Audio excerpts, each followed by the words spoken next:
ಹೋಗಿ. ಇವತ್ತಿನ ಈ ಪ್ರತಿಭಟನೆ ಯಾಕೋಸ್ಕರ ಅಂತ ಕೇಳಿದ್ರೆ, ಎರಡು ಮಹತ್ವದ ವಿಚಾರವನ್ನ ಇವತ್ತು ಸಮಾಜದ ಮುಖಾಂತರ ಎಚ್ಚರಿಸುವಂತ ಕೆಲಸ ಆಗಬೇಕು ಅಂತ ಹೇಳುವಂತ ಕಾರಣವನ್ನು ಇಟ್ಟುಕೊಂಡು ಈಗಾಗಲೇ ಶಿವಣ್ಣ ಹೇಳಿದ್ರು ವಿವರವಾಗಿ. ಒಂದು ಕಡೆ ಹಿಂದುವಿಗೆ ಅನ್ಯಾಯ ಆಗಿದೆ, ಜಗತ್ತಿನಲ್ಲಿರ್ತಕ್ಕಂಥ ಯಾವುದೇ ಹಿಂದುವಿಗೆ ಅನ್ಯಾಯ ಆದ್ರೆ ನಾವು ಸುಮ್ಮನೆ ಕುತ್ಕೊಳ್ಳಕ್ಕಾಗತ್ತ? ಯಾರಿಗೆ ಅನ್ಯಾಯ ಆಗಿದೆ ಅಂತ ಕೇಳಿದ್ರೆ, ತಾನೊಬ್ಬ ಹಿಂದುತ್ವವನ್ನು ಆಚರಣೆ ಮಾಡ್ತೀನಿ ಅಂತ ಯೋಚನೆ ಕೊಂಡು ಕೆಲಸ ಮಾಡ್ಕೊಂಡು ಬಂದಿರತಕ್ಕಂಥ ಬಾಂಗ್ಲಾದೇಶದ ಸಹೋದರ, ಅವನೇನು ತಪ್ಪು ಮಾಡಲೇ ಇಲ್ಲ. ಯಾಕೆ ಶಿಕ್ಷೆ ಕೊಡಬೇಕು ಅಂತ? ತಪ್ಪು ಮಾಡದೇ ಇದ್ರೆ ಯಾಕೆ ಶಿಕ್ಷೆ ಕೊಡಬೇಕು? ಅವನನ್ನ ಭೀಭತ್ಸವಾಗಿ ಹತ್ಯೆ ಮಾಡ್ತಾರೆ ಎಲ್ಲ ಉಲ್ಲೇಖವನ್ನ ಮಾಡಿದ್ರು.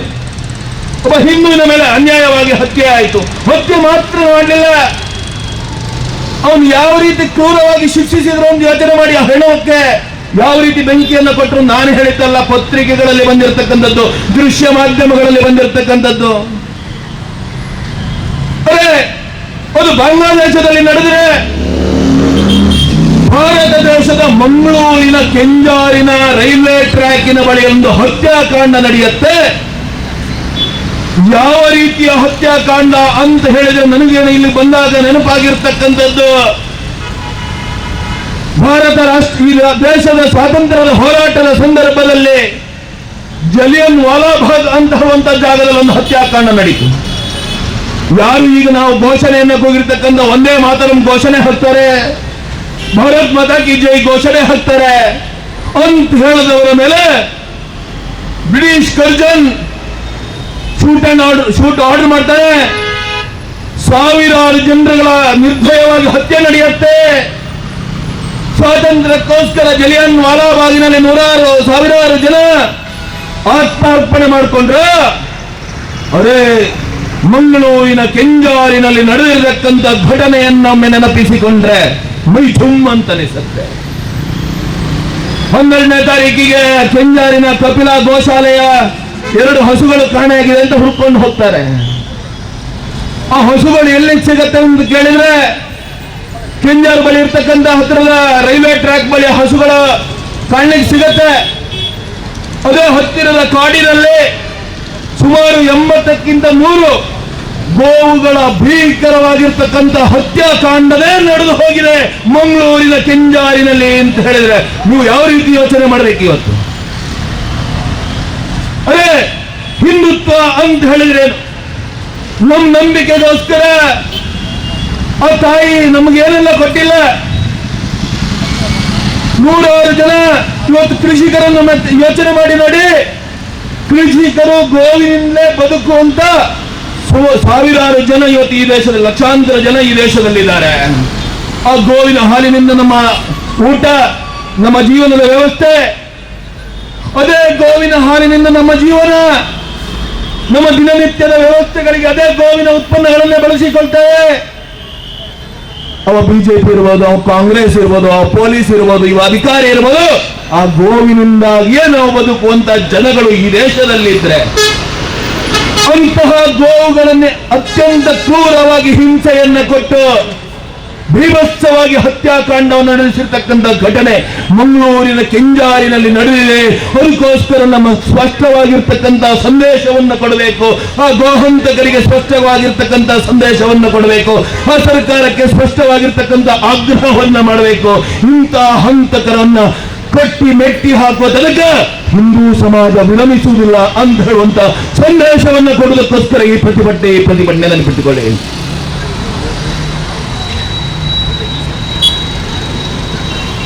ಗೋವಿನ ಹತ್ಯೆ ಮಾಡ್ತಾರೆ. ಈ ರಾಜ್ಯದ ಒಂದು ಕಾನೂನು ಇದೆ,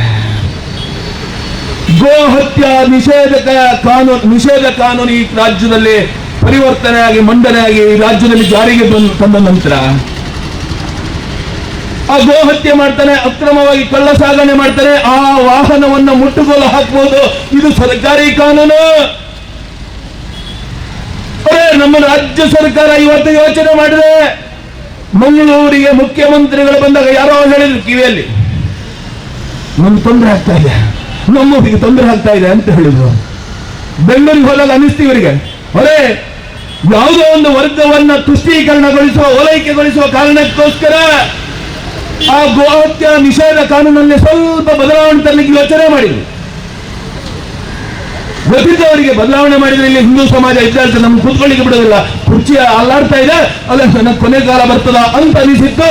ಅದೃಷ್ಟವಶಾತ್ ಆ ಕಾನೂನು ಹಾಗೆ ಈಗ ಇವತ್ತು ಉಳ್ಕೊಂಡಿದೆ.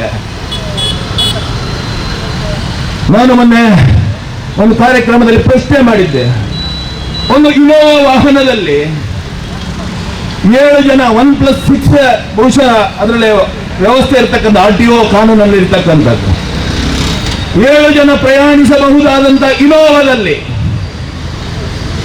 ಸುಮಾರು 5ಕ್ಕಿಂತ ಹೆಚ್ಚು ದೊಡ್ಡ ದೊಡ್ಡ ಹಸುಗಳನ್ನು ಕೈಕಾಲುಗಳನ್ನು ಕಟ್ಟಿ ಅತ್ಯಂತ ಭೀಭತ್ಸವಾಗಿ ವಾಹನದಲ್ಲಿ ಸಾಗಾಟ ಮಾಡ್ತಾರೆ ಅಂತ ಹೇಳಿದ್ರೆ, ಜೀವಂತ ಹಸು. ಆ ಗೋವಿನ ಪರಿಸ್ಥಿತಿ ಯಾವ ರೀತಿ ಇರಬಾರ್ದು, ನೀವು ಯಾವ ರೀತಿ ಇರ್ಬೋದು ನೀವು ಯೋಚನೆ ಮಾಡಿ ನೋಡಿ. ನಾನು ಯಾರನ್ನು ಉದ್ರೇಕಿಸುವುದಕ್ಕೋಸ್ಕರ ಮಾತಾಡ್ತಾ ಇಲ್ಲ, ಯಾರಿಗೂ ನೋವಾಗಬೇಕು ಅಂತ ಮಾತಾಡ್ತಾ ಇಲ್ಲ. ಇರ್ತಕ್ಕಂಥ ವಾಸ್ತವಿಕತೆಯನ್ನು ಸಮಾಜದ ಮುಂದೆ, ಇಲಾಖಾ ಅಧಿಕಾರಿಗಳ ಮುಂದೆ ತರಲಿಕ್ಕೆ ಇಚ್ಛೆ ಪಡ್ತಾ ಇದ್ದೀನಿ. ಅತ್ಯಂತ ಕ್ರೂರವಾದ ಮಾನಸಿಕತೆಯನ್ನು ಹೊಂದಿರತಕ್ಕಂಥ ಗೋಹಂತಕರು ಆ ಕೆಂಜೂರು ಪರಿಸರದ ಅನೇಕ ಮನೆಗಳ ಗೋವುಗಳನ್ನು ಕಳ್ಳತನ ಮಾಡ್ತಾರೆ. ಕಳ್ಳತನ ಮಾಡಿ ಯಾವುದೋ ಗುಡ್ಡದಲ್ಲಿ ಅಕ್ರಮವಾದ ಅದನ್ನು ಹತ್ಯೆ ಮಾಡ್ತಾರೆ. ಅದನ್ನು ಯಾವುದೋ ಅನಧಿಕೃತ ಬೀಫ್ ಸ್ಟಾಲ್ಗಳಿಗೆ ಕೊಡ್ತಾರೆ. ಇವತ್ತು ಸಮಾಜದ ವಾತಾವರಣವನ್ನು ಹೇಗೆ ಒಳ್ಳೇದು ಮಾಡ್ಬೋದು ನೀವು ಯೋಚನೆ ಮಾಡಿ. ಯಾರು ತಪ್ಪು?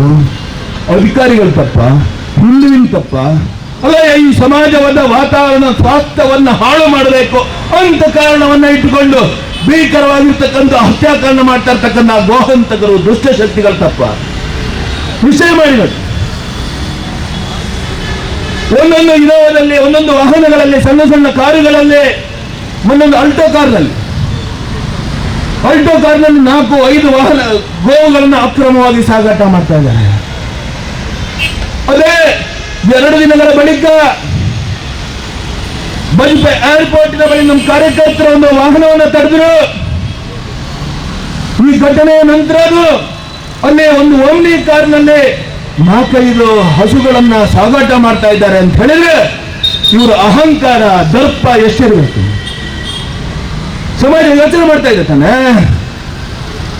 ಒಂದೊಂದು ಪ್ರಹಾರಗಳಿಗೆ ಒಂದಷ್ಟು ತಡೆ ಇರುತ್ತೆ, ಒಂದೊಂದು ನಿಲುವುಗಳಿಗೂ ಆಗಾಗ ಬದಲಾವಣೆಗಳು ಆಗ್ತಾನೆ ಇರುತ್ತೆ.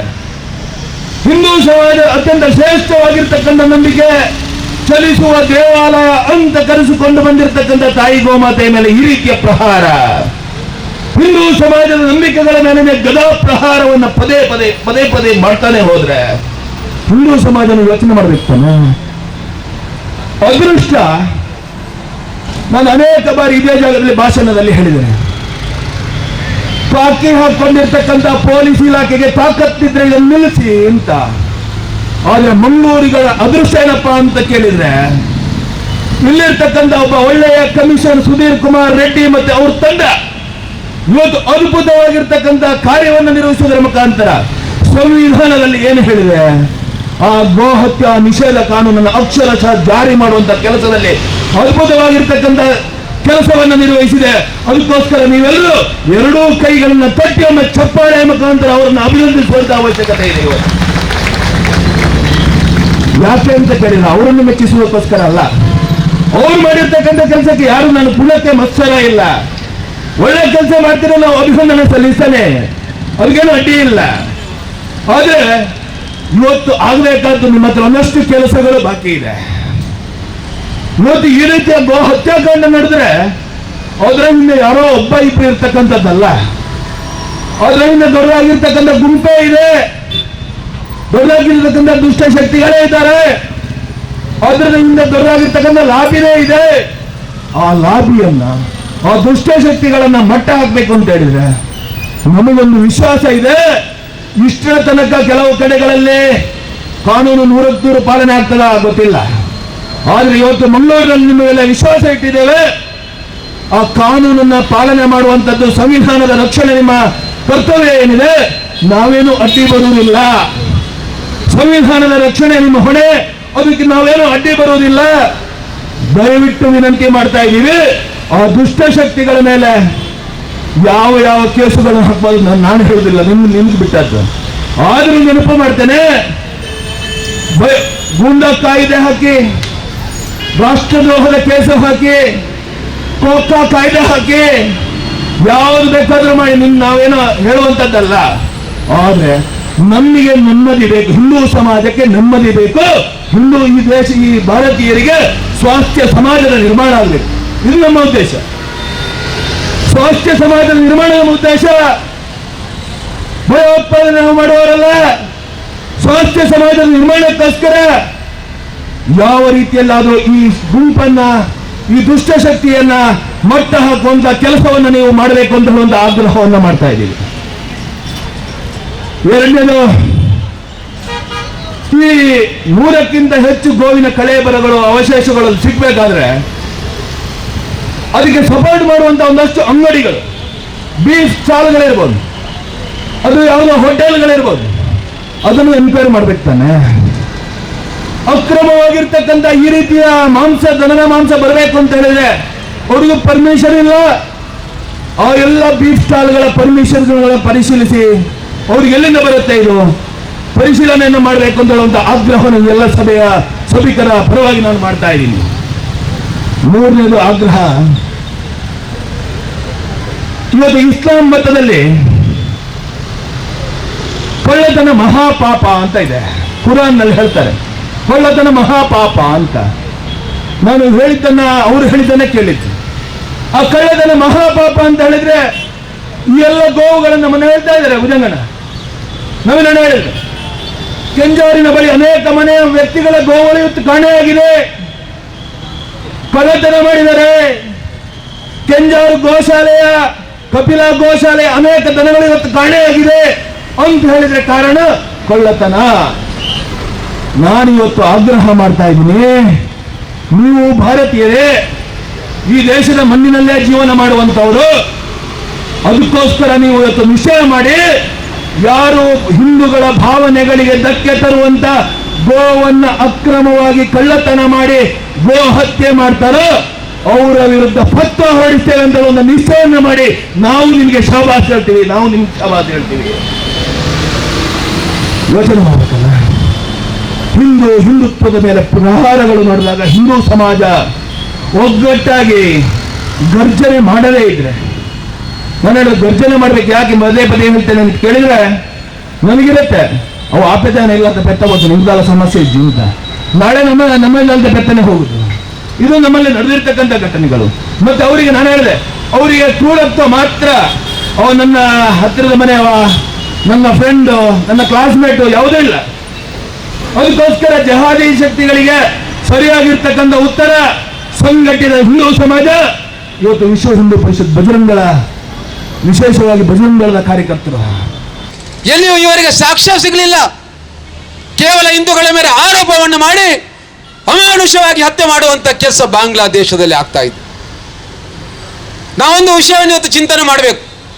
ನನಗೂ ಗೊತ್ತಿದ್ದು, ನಾನು ಶಾಲೆಗೆ ಹೋಗುವ ಸಮಯದಲ್ಲಿ ಈ ಬಾಂಗ್ಲಾ ವಿಮೋಚನೆ ಆದಂಥ ಸಮಯ, ನಾನು ಕೂಡ ವಿದ್ಯಾರ್ಥಿ, 2ನೇ ಕ್ಲಾಸು 3ನೇ ಕ್ಲಾಸ್ನ ವಿದ್ಯಾರ್ಥಿ. ನಮಗೂ ಶಾಲೆಗೆ ಬಂದಿದ್ರು, ಸ್ಟ್ಯಾಂಪನ್ನು ಹಿಡ್ಕೊಂಡು ಶಾಲೆಗೆ ಬಂದು ಟೀಚರ್ ಹೇಳ್ತಾ ಇದ್ರು, ಮನೆಯ ಹಳತ್ತು ಬಟ್ಟೆಯನ್ನು ತಂದು ಕೊಡಿ, ನಿಮ್ಮ ರೆಗ್ಗುಗಳನ್ನು ತಂದು ಕೊಡಿ. ಎಲ್ಲಿಗಂತ ಕೇಳಿದಾಗ ನಮ್ಗೆ ಹೇಳಿದ್ದಾರೆ ಅದು ಬಾಂಗ್ಲಾದೇಶಕ್ಕೆ ಕಳಿಸ್ಲಿಕ್ಕೆ ಅಂತ. ಹಣ ಕೊಟ್ಟಿದ್ದೇವೆ ನಮ್ಮ ದೇಶದ್ದು, ನಾವು ಕಟ್ಟಿದಂಥ ಟ್ಯಾಕ್ಸ್ನಿಂದ ಬಾಂಗ್ಲಾದೇಶವನ್ನು ಇವತ್ತು ಅಭಿವೃದ್ಧಿ ಪಡಿಸಿದ್ದೇವೆ.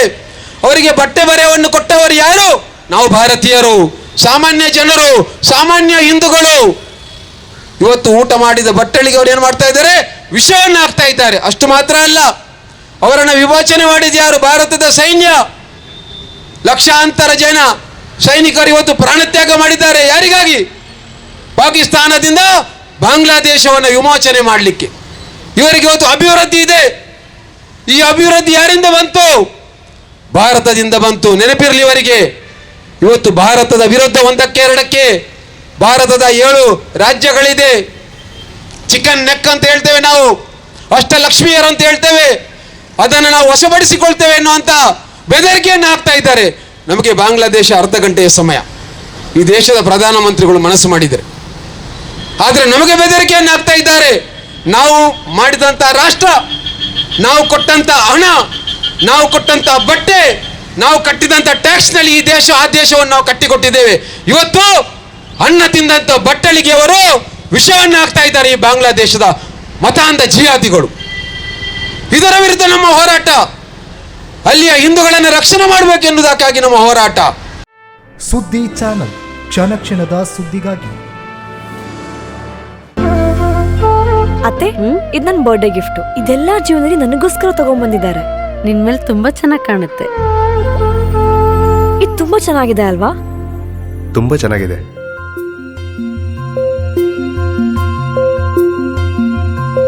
It will look really good on you. ಅಮ್ಮ, mother is always sons first love.